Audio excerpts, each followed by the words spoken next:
হামের বিশেষ টিকাদান কর্মসূচি শুরু। পর্যায়ক্রমে পাবে 6 মাস থেকে 5 বছরের 2 কোটি শিশু। দেয়া হবে 18 জেলার 30 উপজেলায়, জানালেন স্বাস্থ্যমন্ত্রী। অব্যবস্থাপনায় মৃত্যুপুরী পাটুরিয়া দৌলদিয়া ফেরিঘাট নেই নিরাপত্তা ব্যবস্থা, তথ্য প্রযুক্তির ব্যবহার, রাজনীতিমুক্ত করার তাগিদ বিশেষজ্ঞদের। জ্বালানি সংকটে স্থবির কক্সবাজার মৎস্য আহরণ কেন্দ্র, সাগরে যেতে পারছে না মাছ ধরার ট্রলার, সরবরাহ কমে বিপাকে ভোক্তা। এবং 48 ঘন্টায় আলটিমেটাম প্রত্যাখ্যান তেহরানের, সোমবারের মধ্যে হরমুজ প্রণালী খুলে না দিলে নরক নেমে আসবে ইরানে, হুঁশিয়ারি ট্রাম্পের।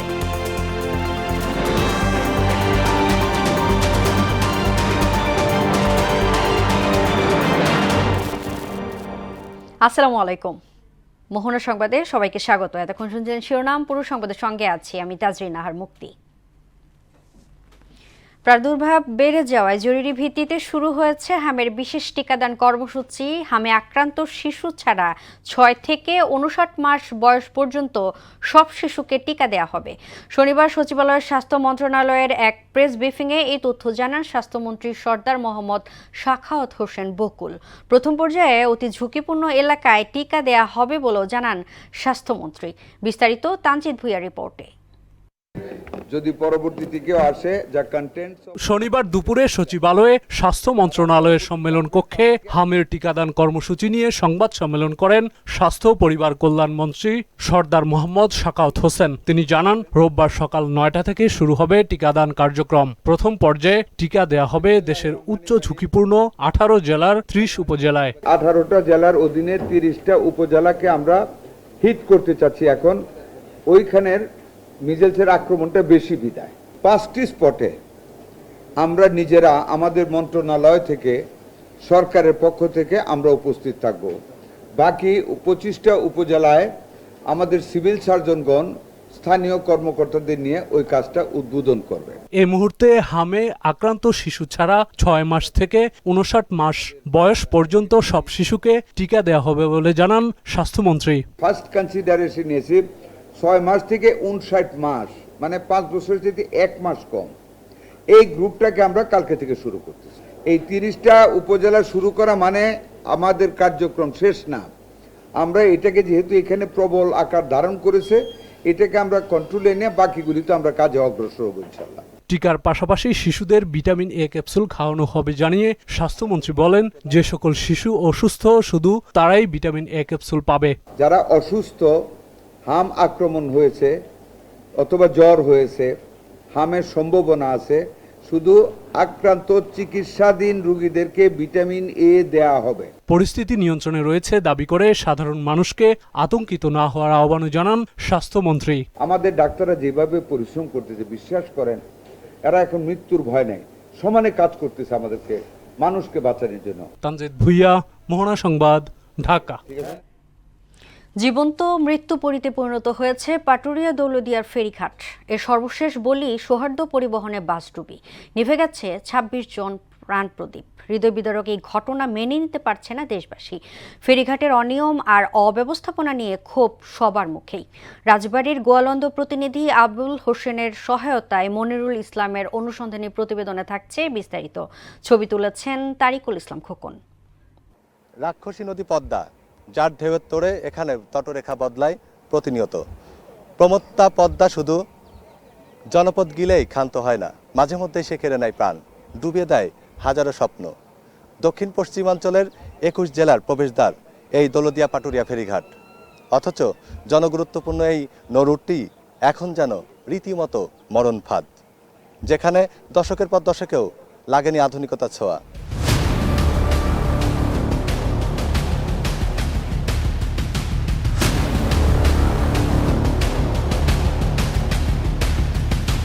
ঘাটের অবস্থা হতশ্রী। ফেরি পারাপারে 7টি ঘাট থাকলেও বর্তমানে সচল রয়েছে 3টি, বাকি 4টি বন্ধ দীর্ঘদিন। যদিও অতি জরুরি বিবেচনায় আপৎকালীন তহবিলও থাকে প্রস্তুত। খরচ হয়, কিন্তু চেহারা বদলায় না ফেরিঘাটের।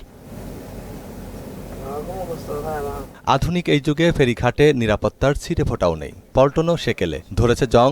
নেই নিরাপত্তা পিলার কিংবা রেলিং, ওঠানামার পাটাতনও সমান, নেই বিট কিংবা গ্রিপ। এতেই প্রতিনিয়ত ঘটছে দুর্ঘটনা। সংযোগ সড়কও অস্থায়ী এবং ঢালু, সড়কগুলো পুরোই ক্ষতবিক্ষত। চালকদের এমন অভিযোগ বহুদিনের। পল্টন উঁচু খাড়া থাকলে দেখা যাচ্ছে নাম দিগলি ঝামেলা, আবার সমান থাকলে সমস্যা হয় না।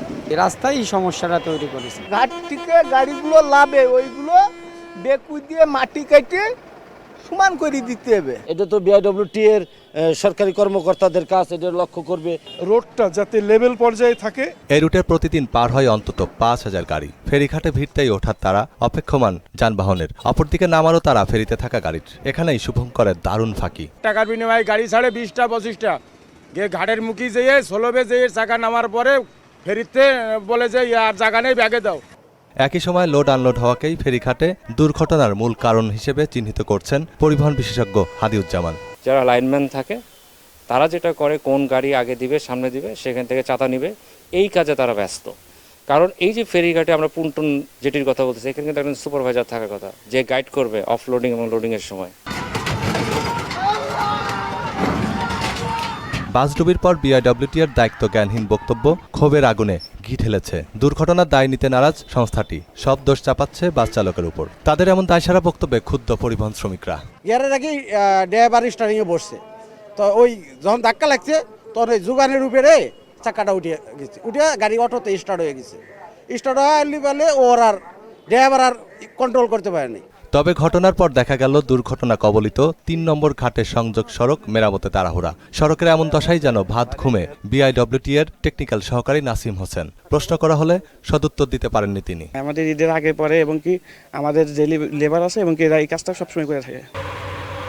হৃদয়ে ব্যথা আছে স্থানীয় সুশীল মহলেরও। এই রুটে দ্বিতীয় পদ্মা সেতু ও পদ্মা ব্যারেজ বাস্তবায়ন চান স্থানীয় বিএনপি নেতা সুলতান নূর ইসলাম। আমাদের যদি এখানে পদ্মা ব্যারেজটা না হয় তাহলে কিন্তু আমাদের একই অবস্থা সৃষ্টি হবে। এখন আমাদের সবচেয়ে বড় দাবি হলো পদ্মা ব্যারেজ সাথে পদ্মা সেতু। এটা বাস্তবায়ন হলে এই অঞ্চলে নদী শাসন হবে, আধুনিক নদী বন্দর হবে। এদিকে বিআইডব্লিউটি এর সহকারী পরিচালককে প্রশ্ন করা হলে উত্তর দেন ভিন্ন, এড়িয়ে যান দায়ও। মডেল একে তাহলে আপনার ডিজাইনগত কিছু তফাৎ আছে, যেটা একটা সংশ্লিষ্ট প্রতিষ্ঠানে বিভিন্ন ডিজাইনিং করেই ওরা তৈরি করা হয়েছে। এগুলো কোয়েশন তো আমি আনসার করতে পারবো না ভাইয়া। এটা যে সংশ্লিষ্ট যারা তৈরি করছেন তারা বিভিন্ন এটা আপনি যে নকশা আছে নকশা অনুসারে সেটা তৈরি করছেন। পরিবহন খাতে মাত্র ৫% নিয়ন্ত্রণ করে তথ্য প্রযুক্তি, বাকিটা রাজনৈতিক প্রভাবের দখলে। এ কারণেই প্রতিনিয়ত দুর্ঘটনা ঘটছে বলে জানান অধ্যাপক হাদিউজ্জামান। এখানে যদি 5% বিজ্ঞান থেকে থাকে, 95% রাজনীতি। পুন্টনের আসলে চারপাশে অবশ্যই এখানে ওয়াল থাকার কথা স্টিলের, যাতে করে কোনো যানবাহন যদি নিয়ন্ত্রণ হারিয়ে ফেলে সে যেন নদীতে না যায়। এখনই কার্যকরী ব্যবস্থা গ্রহণ না করা হলে মৃত্যুকূপ হয়েই থেকে যাবে জনগুরুত্বপূর্ণ এই রুটটি। রাজবাড়ীর দৌলদিয়া ফেরিঘাট থেকে মনিরুল ইসলাম, মোহনা সংবাদ। প্রাদুর্ভাব বেড়ে যাওয়ায় জরুরি ভিত্তিতে শুরু হয়েছে হামের বিশেষ টিকাদান কর্মসূচি। দর্শক, এ বিষয়ে আরও জানাতে ময়মনসিংহ থেকে যুক্ত হচ্ছেন সহকর্মী রুবায়াত বাপ্পি। বাপ্পি, হামের টিকাদান কর্মসূচির উদ্বোধন ঘিরে সার্বিক প্রস্তুতি কেমন দেখছেন এবং অভিভাবকদের প্রতিক্রিয়া কেমন দেখছেন, বিস্তারিত জানাবেন।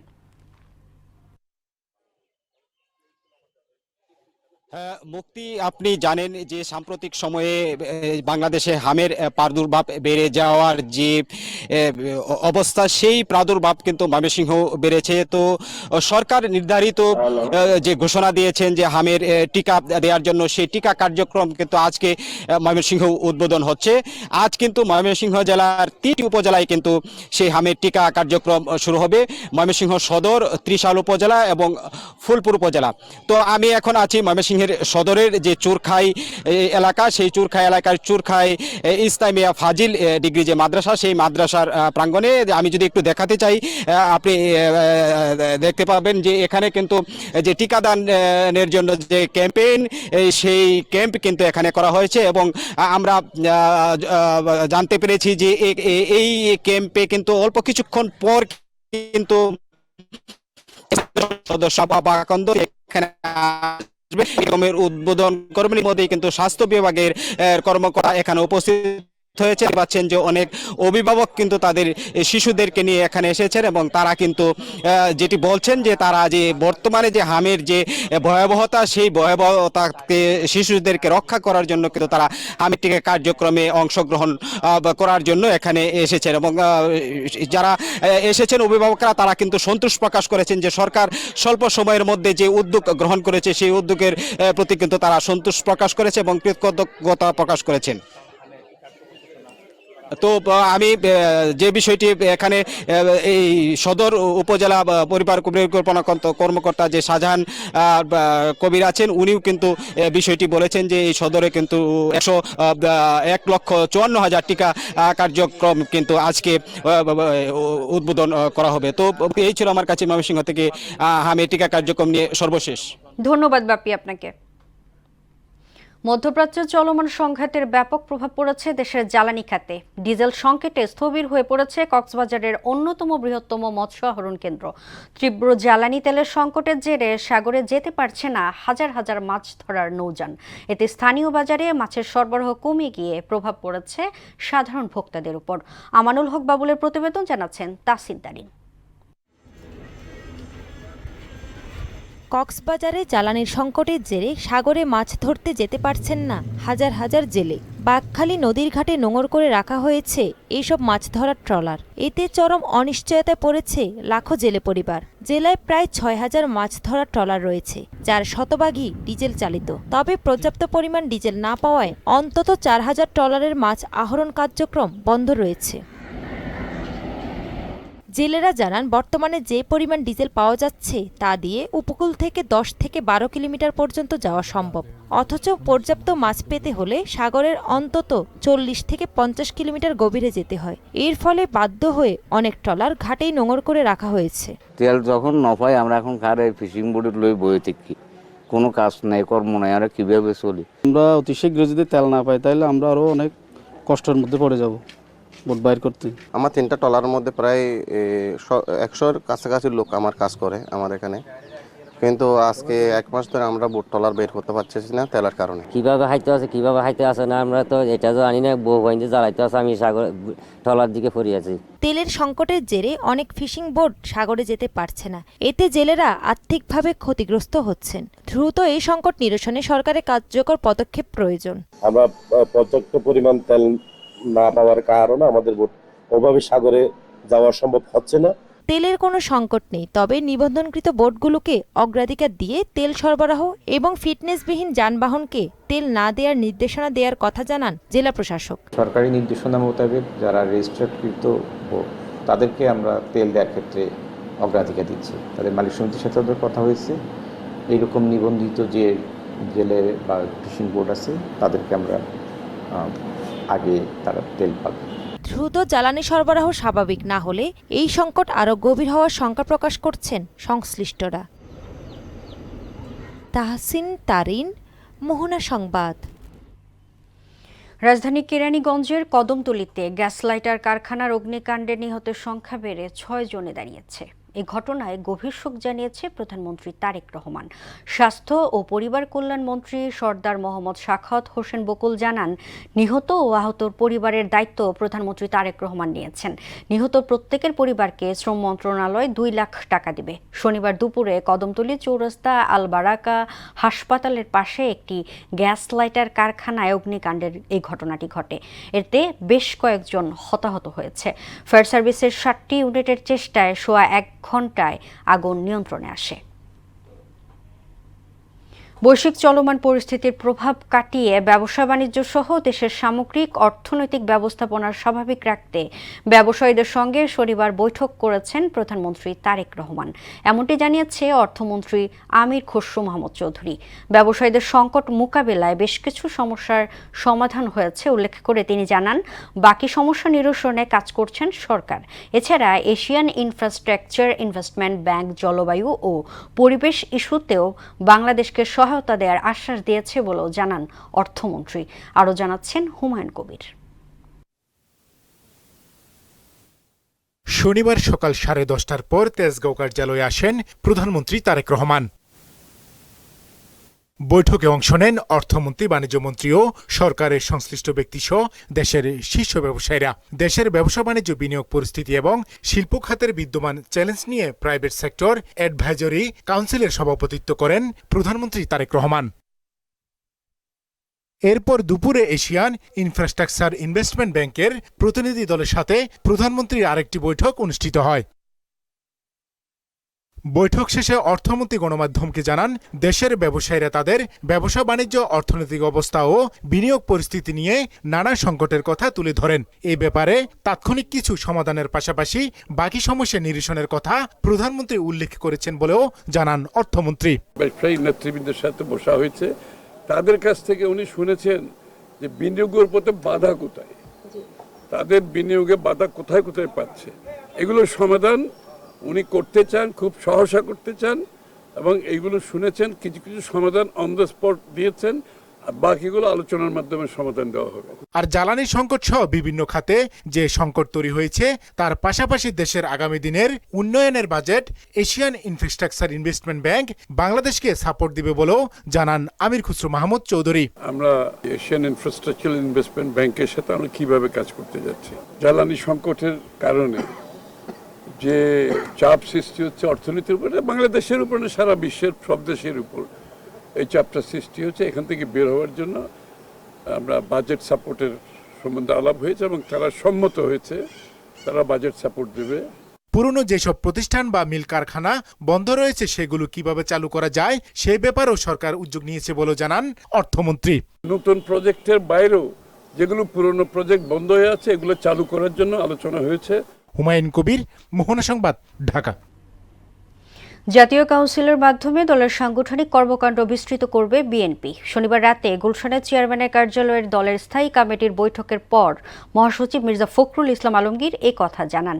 তিনি বলেন, আমাদের রাজনৈতিক ও সাংগঠনিক কর্মকাণ্ড আরও বিস্তৃত করে ভবিষ্যতে কিভাবে দলকে দ্রুত কাউন্সিলের দিকে নিয়ে যেতে পারি, সেই বিষয়গুলো নিয়ে আজকের বৈঠকে আলোচনা হয়েছে।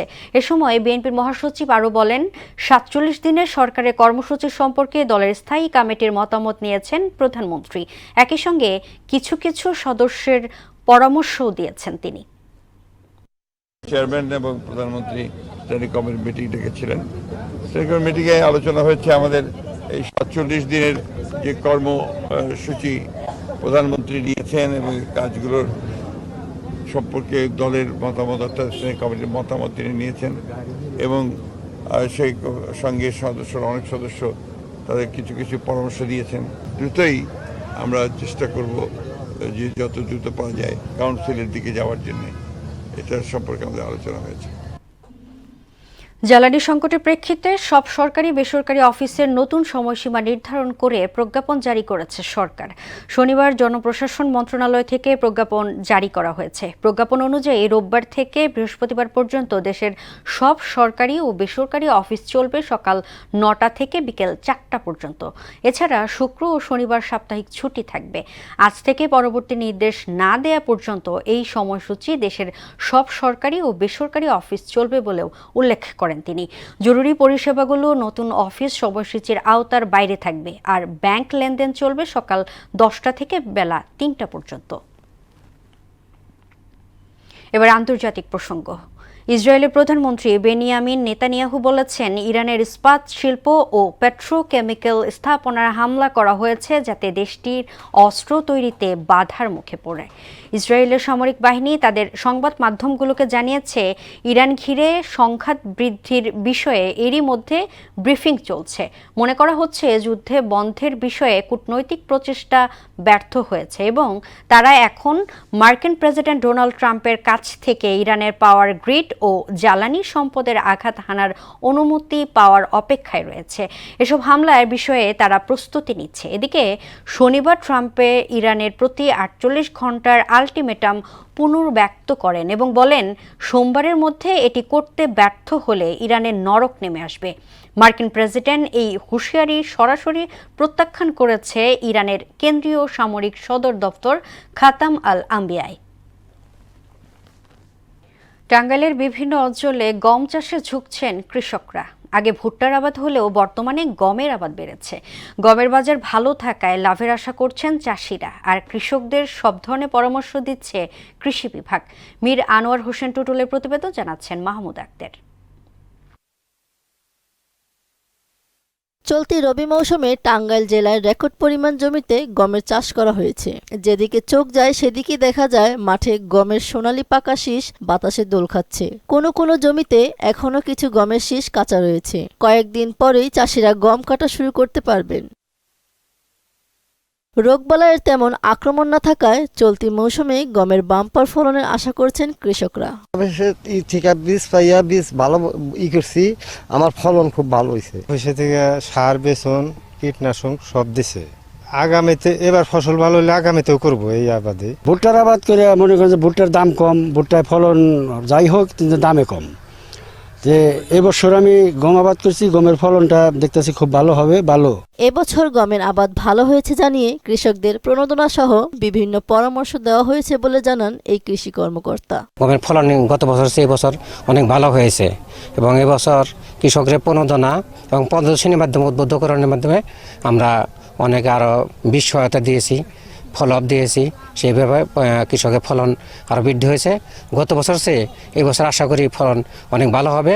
ঢাকা অঞ্চলের কৃষি উন্নয়নের আওতায় বাড়ি 33 গমের প্রদর্শনী করা হয়েছে জানিয়ে উপজেলা কৃষি কর্মকর্তা জানালেন, ফলন ভালো হওয়ায় চাষিরা এবছর গমের ঘাটতি পূরণ করতে সক্ষম হবে। ঢাকা অঞ্চলের কৃষি উন্নয়ন প্রকল্পের আওতায় আমরা এখানে একটা বাড়ি গম 33-এর প্রদর্শনী দিছি। মাঠটা দেখছি আমরা যথেষ্ট ভালো হয়েছে। আমরা আশা করতেছি অনেক ভালো ফলন হবে। এবছর জেলায় 4540 হেক্টর জমিতে বিভিন্ন জাতের গমের চাষ করা হয়েছে। মাহমুদ আক্তার, মোহনা সংবাদ। এবার সারা দেশে অনুষ্ঠিত সভা সমাবেশ নিয়ে প্রতিনিধিদের পাঠানো তথ্যচিত্রে দেখুন ডেস্ক রিপোর্ট।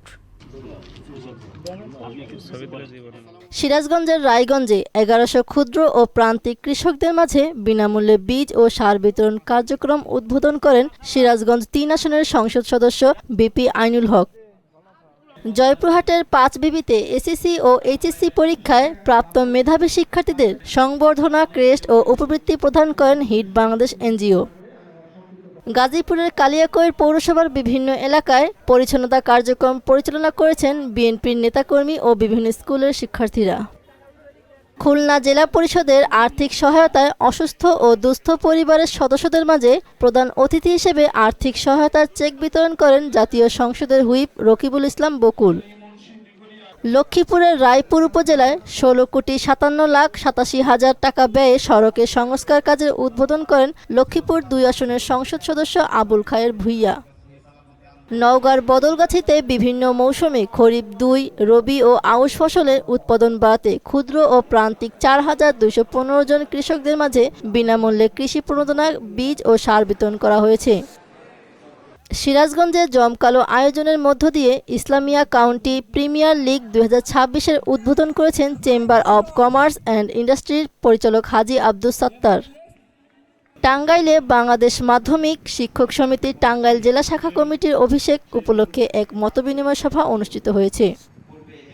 গাইবান্ধার গোবিন্দগঞ্জে স্থানীয় সাংবাদিকদের সাথে বাংলাদেশ জাতীয়তাবাদী দল বিএনপির সংসদ সদস্য শামীম কায়সার লিংকন মতবিনিময় করেছেন।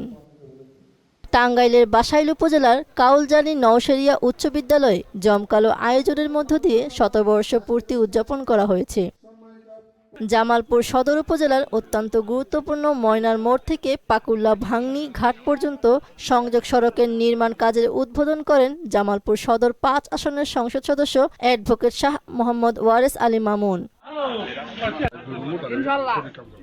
মাহমুদ আক্তার, মোহনা সংবাদ।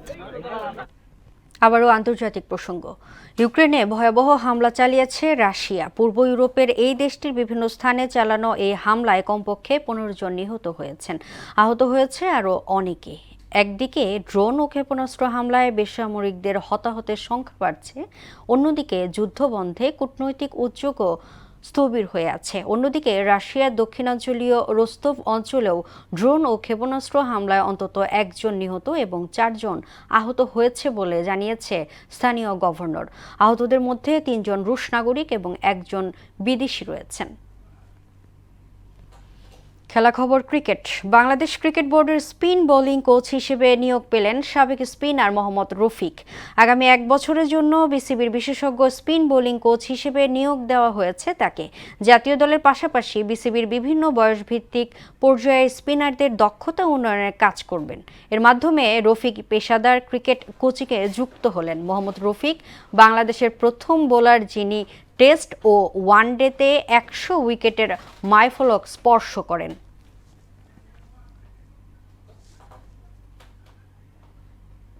দর্শক, এই পর্যায়ে জানিয়ে দিচ্ছি আজকের সংবাদপত্রের গুরুত্বপূর্ণ শিরোনাম।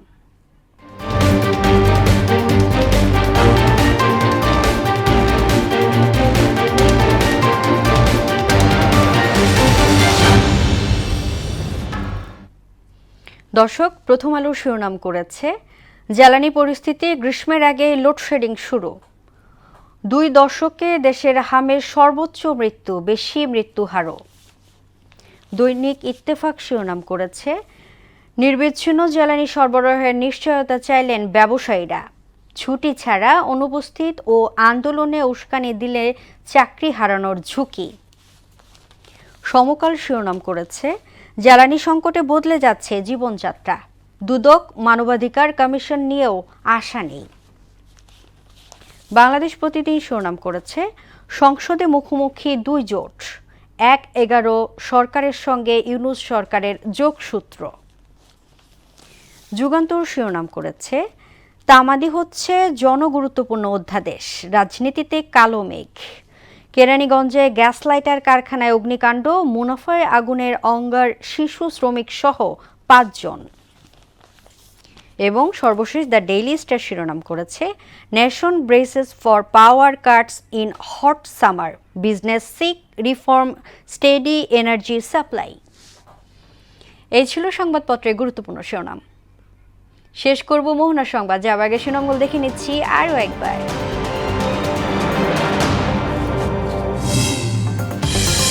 হামের বিশেষ টিকাদান কর্মসূচি শুরু, পর্যায়ক্রমে পাবে 6 মাস থেকে 5 বছরের 2 কোটি শিশু। দেয়া হবে 18 জেলার 30 উপজেলায়, জানালেন স্বাস্থ্যমন্ত্রী। অব্যবস্থাপনায় মৃত্যুপুরী পাটুরিয়া দৌলদিয়ার ফেরিঘাট, নেই নিরাপত্তা ব্যবস্থা, তথ্য প্রযুক্তির ব্যবহার, রাজনীতিমুক্ত করার তাগিদ বিশেষজ্ঞদের। জ্বালানি সংকটে স্থবির কক্সবাজারে মৎস্য আহরণ কেন্দ্র, সাগরে যেতে পারছে না মাছ ধরার ট্রলার, সরবরাহ কমে বিপাকে ভোক্তারা। এবং 48 ঘন্টার আলটিমেটাম প্রত্যাখ্যান তেহরানের, সোমবারের মধ্যে হরমুজ প্রণালী খুলে না দিলে নরক নেমে আসবে ইরানে, হুঁশিয়ারি ট্রাম্পের। এই ছিল মোহনার সংবাদে। পরবর্তী সংবাদ দুপুর 1টায়, এর আগে বেলা 11টায় দেখবেন সংবাদ এক নজরে। মোহনার সবশেষ খবর জানতে ভিজিট করুন www.mohana.tv। সংবাদ দেখতে পারেন ফেসবুক ও ইউটিউবেও। এতক্ষণ সঙ্গে থাকার জন্য ধন্যবাদ।